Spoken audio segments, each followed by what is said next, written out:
In this episode, I'm going to teach you how to use the loop section on your turntables and perform awesome looping transitions like this one.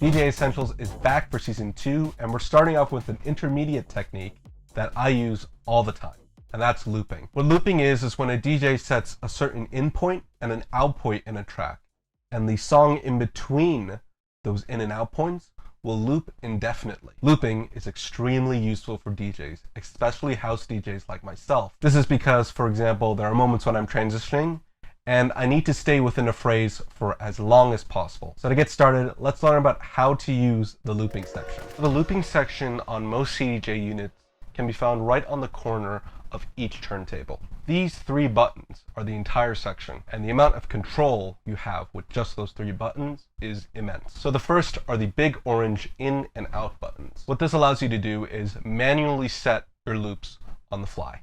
So if we're playing a track here, and let's say I want to loop this section here, I set an in point and you can see it's flashing. And then when I hit the out, on my software here, we've set a loop. So what that's going to do is that section of music is going to loop forever until we tell it to not loop anymore. So how do we exit this loop? That's where this section, the reloop exit button, comes into play. If we hit it once, the loop cancels itself and the song will be able to progress again. But if we hit it again during any time the song is playing, we're right back into that loop. The next part of the looping section are these 2 small buttons here, and those buttons are used to extend or have a current loop you're playing. I can simply just press this button and now we're into a shorter loop. The same can be said with the button right next to it. Now we're in a 32 beat loop, a much longer loop than before. This section is really great when you have a loop because you can use this while you transition to create a big buildup. Watch this. If I have it, now we have a 4 beat, a 2 beat, 1 beat, half beat, a quarter beat. I think you get the idea. Each time we click the button, it halves the loop, and in turn will create a buildup in intensity. The final thing I want to talk about in the loop section is the in and out adjust. During our loop, if I hit either the in or out button while it's flashing, the corresponding button I hit will start to flash faster. And in our software here, you can see that the waveform has stopped moving and we've gone into sort of this adjustment mode. What this means is with the jog wheel now, I can move it towards me, either to make the loop longer or shorter.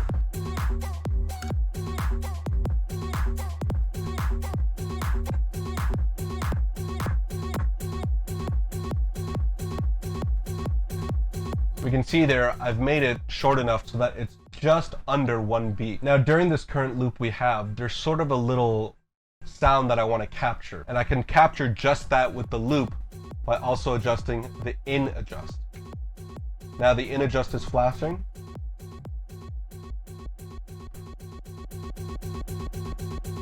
And I can adjust so I just have that sound.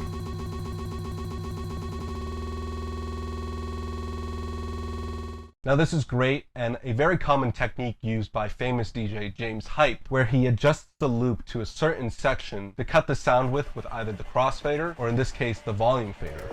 So that's the ins and outs of the loop section. Excuse the pun. Next, let's talk about looping in and looping out. First, I want to talk about looping out because you've actually seen me use this quite often. When I transition, there are moments where I want to stay within the current phrase I'm in. An example of this can be seen in track A, where if I play this current phrase,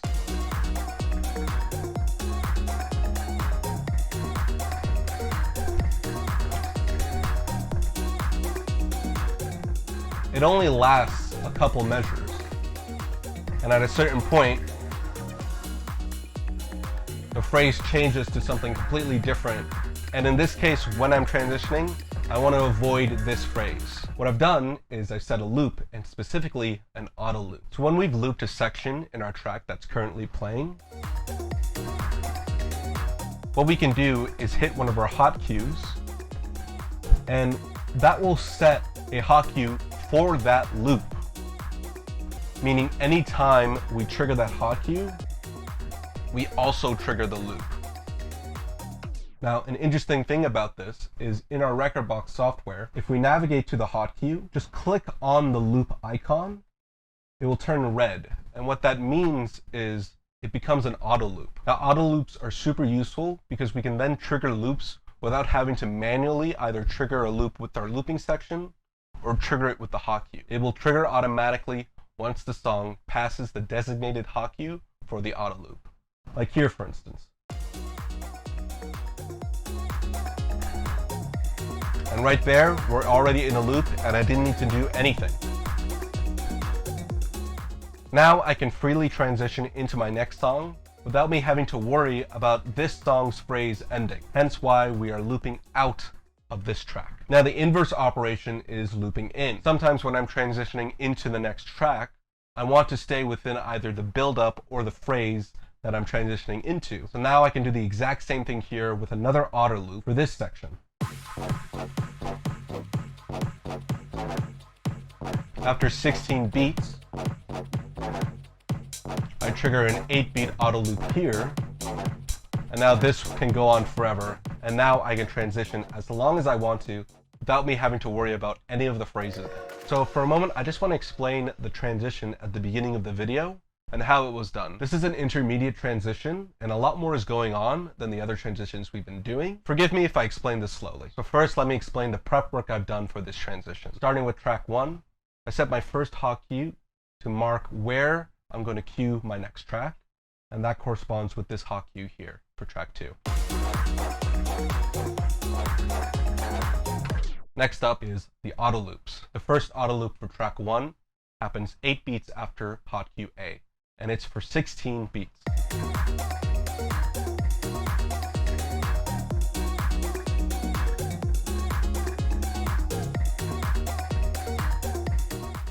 And what this does, it allows me to stay within the final phrase for as long as I need to. The next auto loop for track 2 happens, I believe, 16 beats after hot cue A, and it's for 8 beats.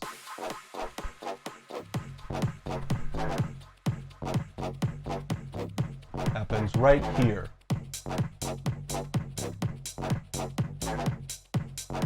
And it allows me to stay in this groove for as long as I need to as well.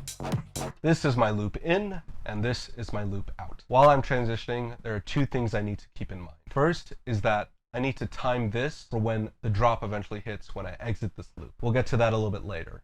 But second, and more importantly, I have to remember that this 8-beat loop happens after 16 beats of the hot cue here. The reason why I need to remember this is because of our phrasing. If I were to exit this loop too late, the phrases would not be aligned. And if I were to exit this loop too early, the same thing would happen. Now granted, both these tracks are looping in the end while I'm transitioning, so it's not that big of a deal, but people will be expecting a certain flow when you're DJing. So to keep your phrases aligned is super important. Now I mentioned another thing to worry about, and that's going to refer to me having this loop while I build up. Listen to the build up on its own, for instance.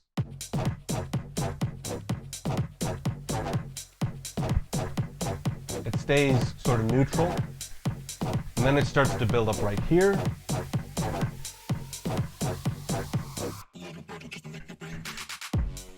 And right before the drop, you heard those 4 little claps that were really quick. That's why I want to progress this loop so that it builds up cleanly. That's a little bit confusing, but once I start going, you'll see what I mean. We need to time it so that the loop here is about half a beat when the buildup reaches to that final bar where those 4 little clashes are.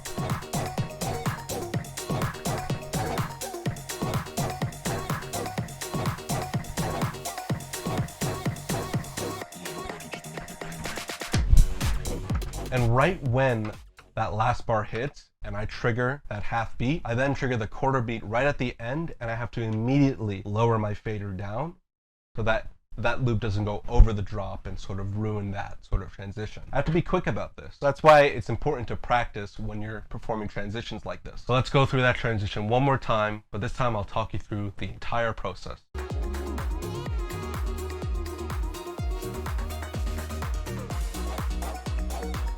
Both tracks are playing, and I let both auto loops trigger.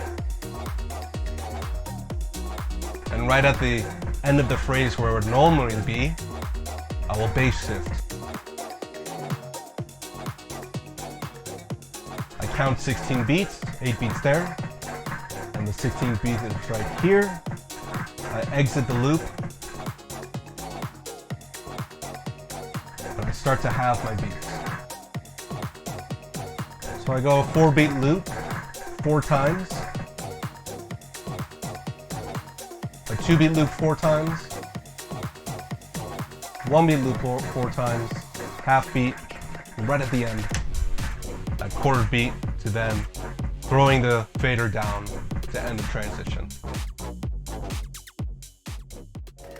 That's going to do it for the Season 2 premiere of DJ Essentials, and next week we're going to learn about 3-deck mixing, another intermediate technique. If you enjoyed the video and it was helpful, please like and comment down below, and subscribe and hit the bell icon to be notified for future episodes. But for now, I'm signing out, and I hope to see you in the next episode.